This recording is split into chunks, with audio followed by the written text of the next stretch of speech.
Welcome to Voyage Daily Tech, the most important news personalized for you every day, supported by Voyage.com. Today we're sharing 5 stories. First, how Chinese EV makers like Neta and Zeekr allegedly faked tens of thousands of sales, creating zero-mileage used cars to dump on global markets.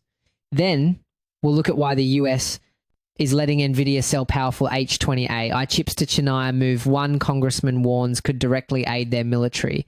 Third, the new US Genius Act for crypto is now law, and we'll explore how one firm, Tether, now holds a staggering $99 billion in US debt. After that, the startup Perplexity AI, backed by Jeff Bezos, is negotiating to replace Google Chrome on new phones with its AI browser Comet. And finally, a battle over Europe's AI Act. Microsoft says it will comply, but Meta's Joel Kaplan is refusing, claiming the rules will throttle innovation across the continent. The story begins with a revelation that has sent shockwaves through the auto industry. A major Chinese electric vehicle company has been caught faking more than half its sales for over a year. This isn't just a case of a few bad apples, it's a symptom of a much bigger issue. For years, the Chinese government has poured at least $230 billion in subsidies and support into becoming the world's EV leader. This created a gold rush, with over 200 different EV companies all fighting for a piece of the pie. Documents show the company, Neta, inflated its sales figures by over 60,000 cars in just 15 months. That's more than half of the 117,000 vehicles it officially reported sold. And it seems they're not the only ones. Premium EV brand Zeekr, owned by Geely, is also accused of using the same scheme. Here's how it apparently worked. The companies would arrange for car insurance before the vehicles were ever sold to an actual customer. This allowed them to book the sale early and hit aggressive targets in China's brutal, cutthroat EV market. And when we say brutal, we mean it. The intense government push has led to what experts call massive overcapacity. China's factories can produce almost 50 million vehicles a year, but domestic sales are just over half that. The result is a desperate, no-holds-barred price war. This practice created what the industry calls zero-mileage used cars. One Neta dealer said the company's message was simple: just do it, everyone else is doing it. Many of those cars are now reportedly sitting unsold in warehouses. What really brought this to a head was the next development. A staggering 90% of all the used cars China exported in 2024 were actually these brand new zero-mileage vehicles. It's a way for these companies to offload their excess inventory, but it creates chaos for car markets in other countries. But that's not the whole picture. The real turning point is how the scheme deceived actual buyers who purchased what they thought were new cars, only to find their insurance policies had started months before they even owned the vehicle.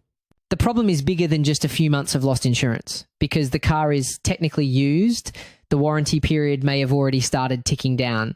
This also creates a misleading vehicle history, which can crush the car's resale value. The fallout is just beginning. State media is now publicly naming and shaming the automakers, and the Chinese government is vowing to crack down on what it calls irrational competition. And the consequences could go global. A company like Zeekr just had a successful IPO on the US stock market, raising over $400 million from international investors. This raises serious questions about what their underwriters knew and what kind of trouble these companies now face. It undermines the credibility of the entire market. To give you a sense of the scale, in one city, Xiamen Zeekr's reported sales surged to over 2,700 cars in a single month. That's more than 14 times its monthly average. The reality? Official city records show that during that same month, only 271 cars were actually registered for license plates. Speaking of questionable international business practices, a top Republican just dropped a bombshell warning, claiming the US is about to let American chips be used to power China's military and censor its people. This is the fallout from a stunning policy reversal. The Commerce Department just gave Nvidia the green light to resume selling its powerful H20 artificial intelligence chips to China, overturning an earlier ban. However, if you zoom out, you'll see another layer of strategy at play. This decision didn't happen in a vacuum. According to Commerce Secretary Howard Lutnick, the US agreed to these chip sales as part of a larger deal to get China to resume exporting rare earth elements materials critical for everything from our F-35 fighter jets to our electric vehicles. So, The administration is trading high-tech AI access for critical raw materials. The question is it a good trade? The move has ignited a political firestorm. In an unusual public break, Republican Representative John Mulliner, who heads a key House panel on China, is directly challenging the decision, stating bluntly, the Commerce Department made the right call in banning the H20. His criticism was so sharp, it sent Nvidia's stock turning negative. So what's the big deal with these chips? Well, interestingly enough, while the H20 is less powerful for training massive AI models than its banned predecessor, it's actually a monster for AI inference. That's when a trained AI does real-world tasks. The H20 has more high bandwidth memory, 96 gigabytes to be exact, allowing it to process AI tasks with incredibly low latency. This makes it a good enough chip that can be deployed at massive scale, potentially allowing China to integrate AI into its economy and military much faster than we anticipate. According to Mulliner, the H20 significantly outperforms anything Chinese chipmakers like Huawei can currently produce at scale. He warns there is growing evidence that Chinese AI companies are already using these chips to build supercomputers. Nvidia is firing back, defending the decision. A spokesperson said the move promotes US technology leadership and national security, claiming America wins when the world builds on US technology. For Nvidia, the stakes are huge. The company is walking a geopolitical tightrope. China accounted for a massive $17 billion market for them last year. Finding a way to legally sell to China is critical for shareholder value. It's a delicate balance between complying with US rules and not losing a giant piece of the global market. And this is where the situation takes a more complex turn. The conflict is escalating. Mulliner is now demanding an urgent briefing from the Commerce Secretary, asking for a full accounting of how many H20 chips will be exported and who they're going to. Nvidia specifically designed the H20 for the Chinese market after the US had already banned its other, more advanced chips. It's a strategy of creating compliant yet powerful hardware engineered to fall just below US export control benchmarks. The question now is whether the US just handed its biggest rival a custom-built key to the future of AI. From the hardware that powers AI to the new digital economies it could unlock, the United States just passed its first major crypto law, a move that could fundamentally change how we use money. The bill, called the Genius Act, creates a full regulatory system for stablecoins. In simple terms, these are dollar-pegged cryptocurrencies designed to be an everyday payment method by being backed by real-world assets. And this new law is designed to make sure those reserves are real, transparent, and audited. This is a massive win for an industry that began as a digital Wild West. And believe it or not, the biggest stablecoin companies back their digital dollars by buying massive amounts of US government debt. The numbers here are, they're staggering. A single company, Tether, now holds nearly $99 billion in US debt. To put that in perspective, that's more than the entire country of Germany holds.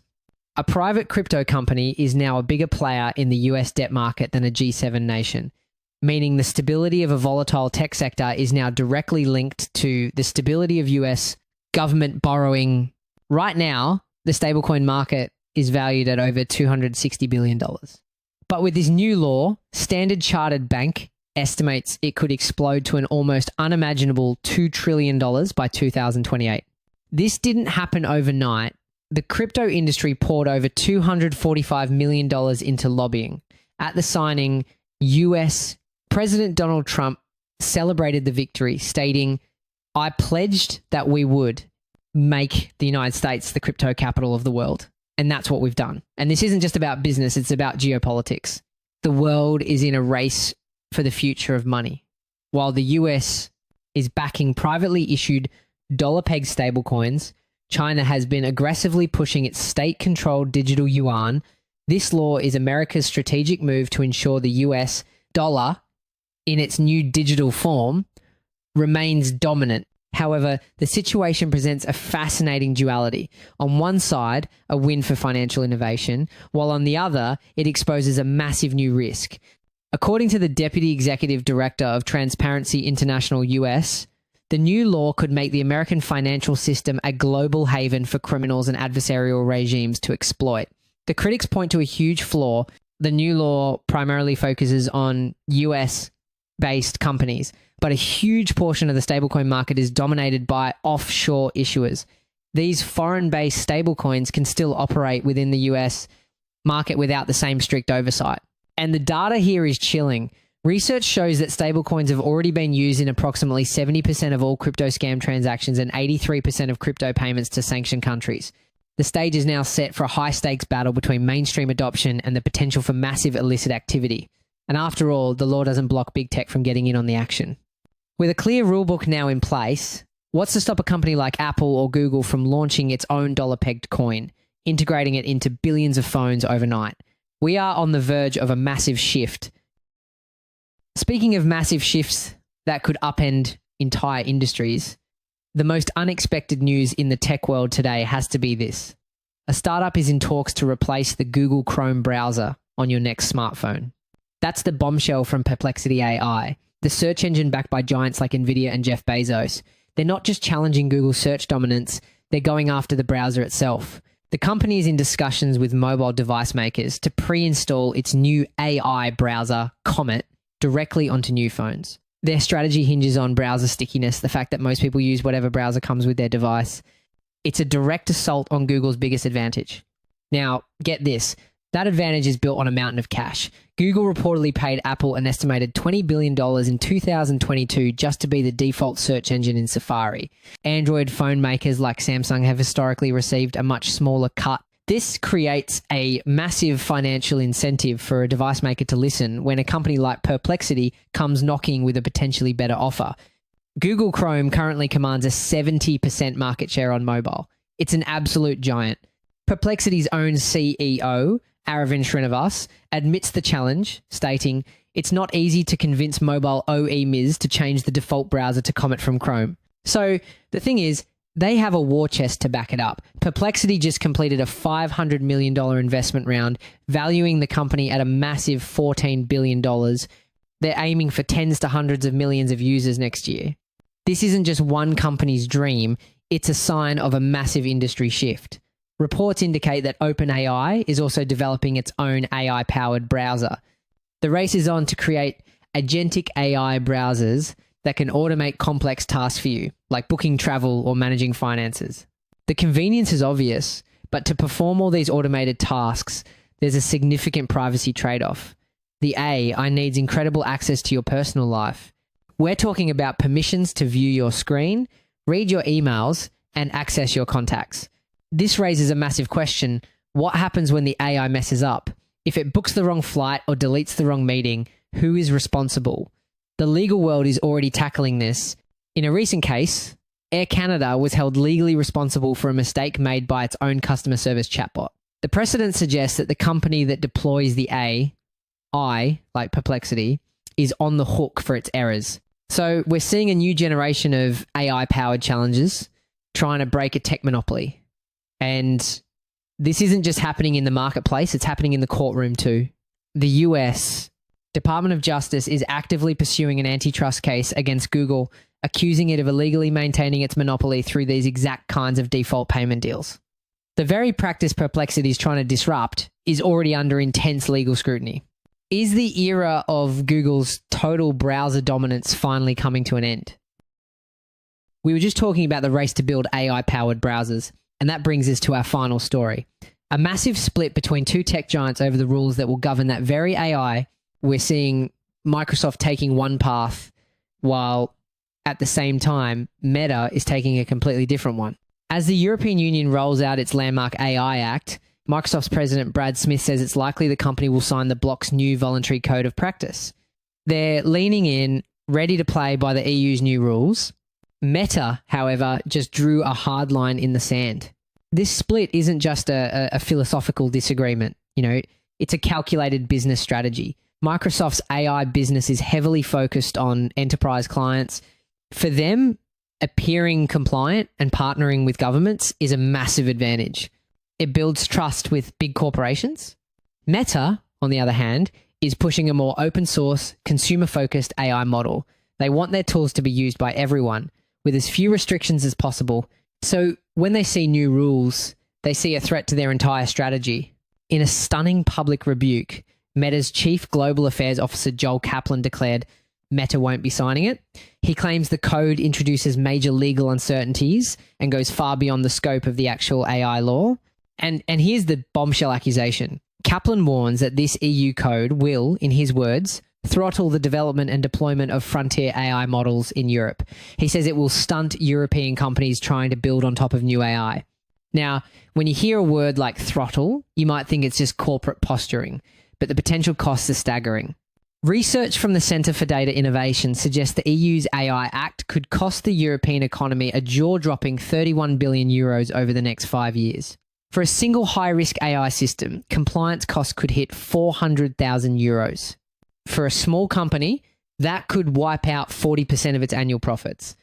This isn't just Meta going rogue. Kaplan says they share the same concerns as a group of 45 European companies, including industry giants like Siemens and SAP. They've publicly warned that these complex rules are a threat to Europe's technological progress. So you have a fascinating divide.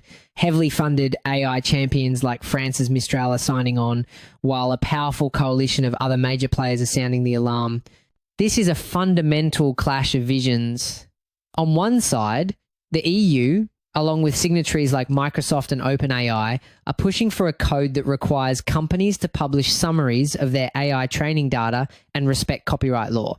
And that requirement to publish summaries, it sounds simple, but actually it's a technical and legal minefield. How do you summarize the petabytes of data scraped from the entire internet? AI companies argue that creating a truly meaningful summary is nearly impossible without revealing their trade secrets.